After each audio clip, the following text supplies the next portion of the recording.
If you thought picking between the different Hawaiian islands is hard, here's your next task.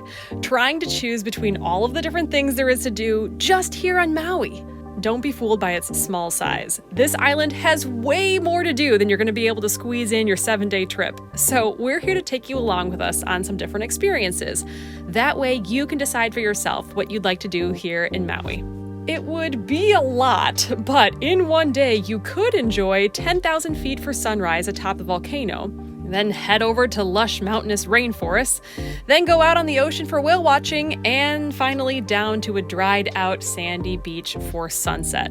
And then stick around to the end of the video to check out what not to do in Maui. It doesn't always happen, but sometimes we do have negative experiences while we travel, and our channel wouldn't be the reality of travel unless we shared both sides of the coin. That is exactly what we're doing here in this video today, so click the like button below because y'all know YouTube didn't send me here. And also, I gotta mention, the road to Hana is probably the most quintessential can't-miss thing to do here in Maui, which is why we have an entire video on just that. So subscribe for that next week or click in a link below. Our video last week was all about the testing requirements for Hawaii and Maui specifically, so you can find all of that in the link below as well. Now set your alarm and get to bed. It's going to be an early morning. Hello, and welcome to your Gypsy Guide Tour. If you can hear this, then we're off to a great start, and we're going to have an excellent day of touring. We're trying to pair our device to the car so we can hear through the high-quality car speakers. Thanks, dude. Just a little bit of troubleshooting here.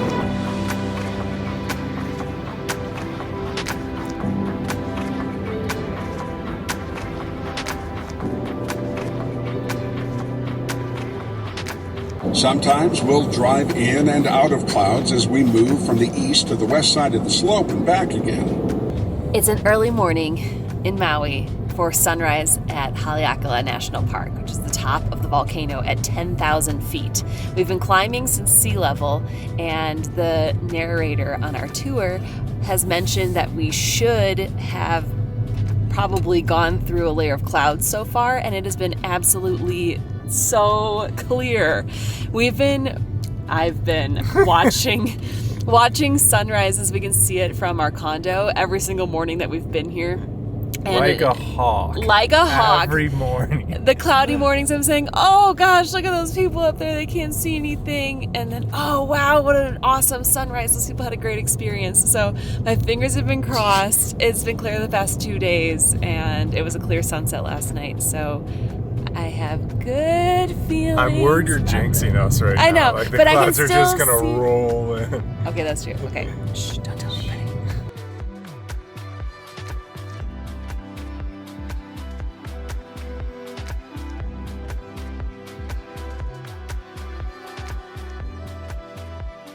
We made it to the summit, and this is going to be amazing.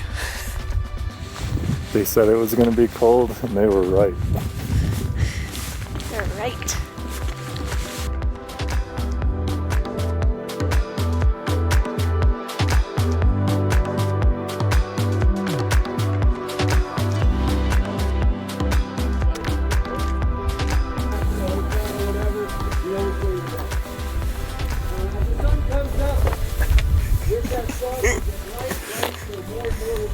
Do you want inside?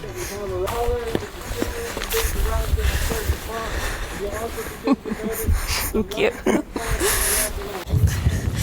Well, it's as cold as he said it was going to be. Felt really weird packing a jacket to go to Hawaii. We also packed the hotel duvet. Don't regret it at all. Don't regret it. It's amazing.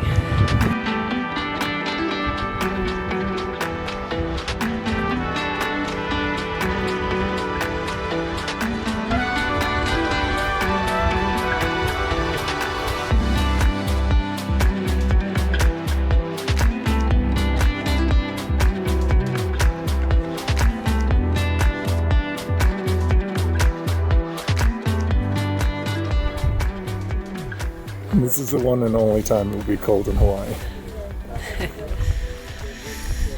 I wish I knew what the temp was. Right behind me is the big island of Hawaii and another volcano.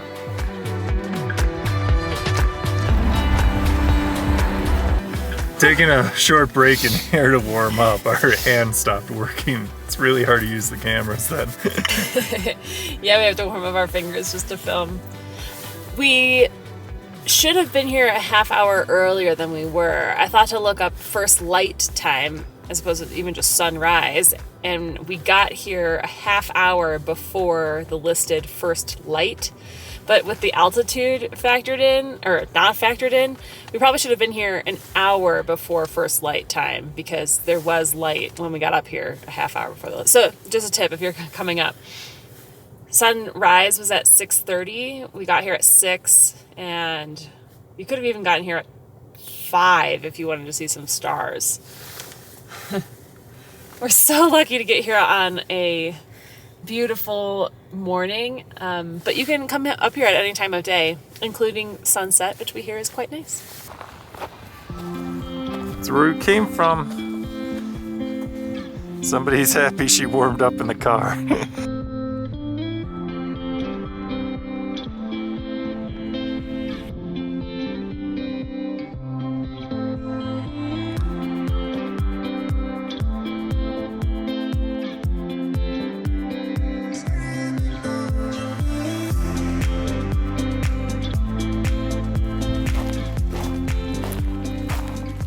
All right, packing to come up here. If you're coming from your cold home, you can just bring your winter coat. We were coming from Florida. Tim brought this just for the hike, this down coat. But I'm making do with, I wanted more room for cute clothes. And I'm making do with just hiking clothes. I have hiking boots and tall wool socks. I have leggings on under jeans, a raincoat, a hoodie, sweatshirt, a long sleeve shirt, a t-shirt, and like a camisole, like a tank top. So in summary, when you're wear sitting everything in that the you cold have. and wind and not moving around, it's really cold. And everybody around us up here was going like this.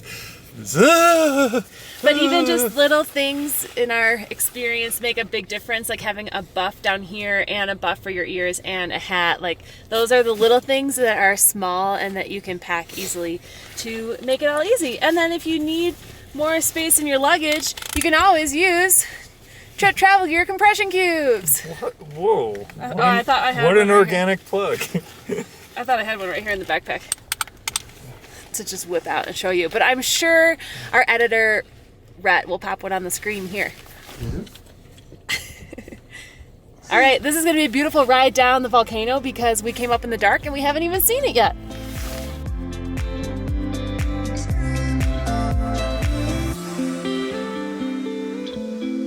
Whoa, that's just ocean. Ah, that you can see. I'm sure it's not exactly a cliff, but that looks so cool.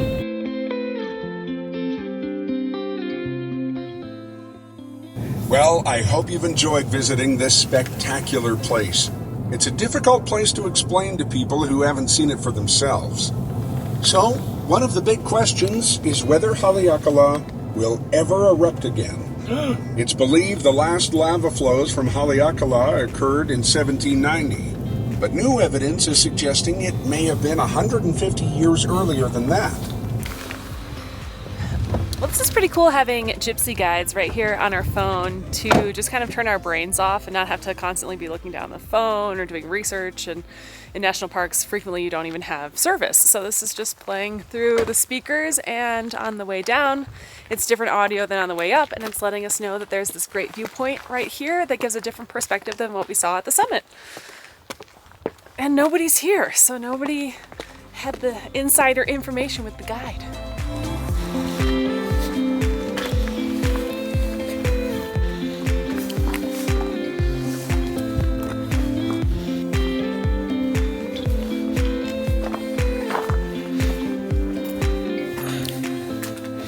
More facts. Yeah. Oh, whoa. Wait, we didn't see any of this. Look at those things. Do you think they're called cinder cones? I was picturing a cinder cone to be like some little kind of like rock structure, not a whole volcano looking thing. That is cool. Oh my gosh, this looks like Mars. Wow, welcome to our new series, Tripped Mars.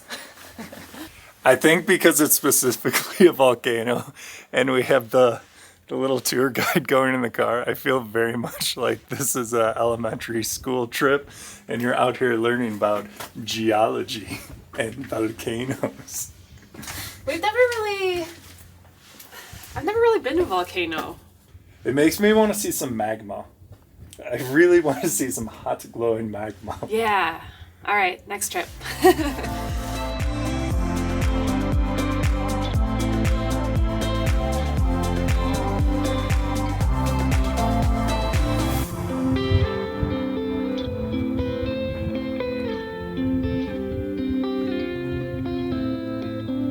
You can hike here. There's a few big trails. One of them is about 2.5 in and out. And then another is an 11-mile hike that goes all through the cinder cones. All right, back down the volcano. If you've been watching this morning and you're thinking, these guys are babies, how cold could it be in Maui? This is how cold it is.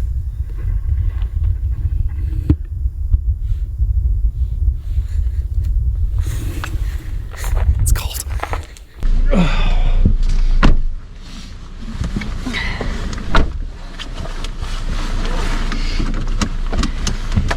Sleepy boy.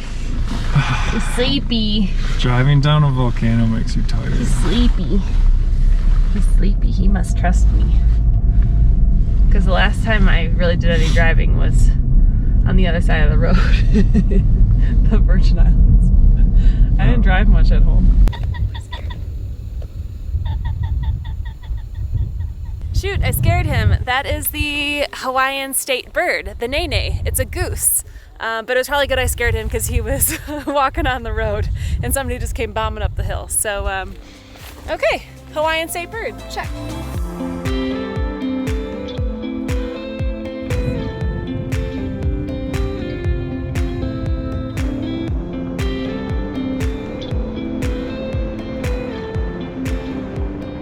We're listening to an audio guide of some of the Hawaiian words, and while many of you watching probably know of aloha, both hello and goodbye, it's interesting to hear the meaning because the English definitions are so linguistic, but in Hawaiian the meaning has so much more than just the linguistic meaning of hello and goodbye. It's about, you know, seeing somebody and seeing and feeling their spirit. And then mahalo, for thank you, is so much more than just the words like how we would say it in English. It's about respecting the culture, taking interest in the person, and, you know, just a lot deeper than just the words. Why I'm bringing this up is, that's interesting because I love language. We're almost back down to Highway 3. I love language when we travel, but then we would love to show more of local culture when we travel. We do experience more culture off camera just because of the nature of how you're interacting with people. One thing that we've really struggled with on our channel is how to show that, because we don't, unless you've figured out a better way that you can let us know how to respectfully film locals. When, or if you're seeing that somewhere else on YouTube, I don't know if people are just sticking the camera in people's faces or like on a zoom lens and like in the distance without asking their permission. I honestly don't know.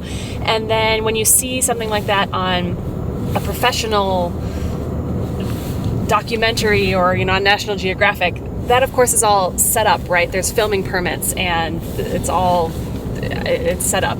So I'm providing some insight behind the scenes on how this works. We do actually get a lot of comments like, oh, you guys should share more of that, and it's really hard to manufacture when you're just filming your vacation. Anyways, that's a little bit of insight on that. We're so excited to be experiencing the Hawaiian culture, and no, we're not going to a tourist luau or anything, but we're doing our best to see and experience what we can while we're here and showing you what we can.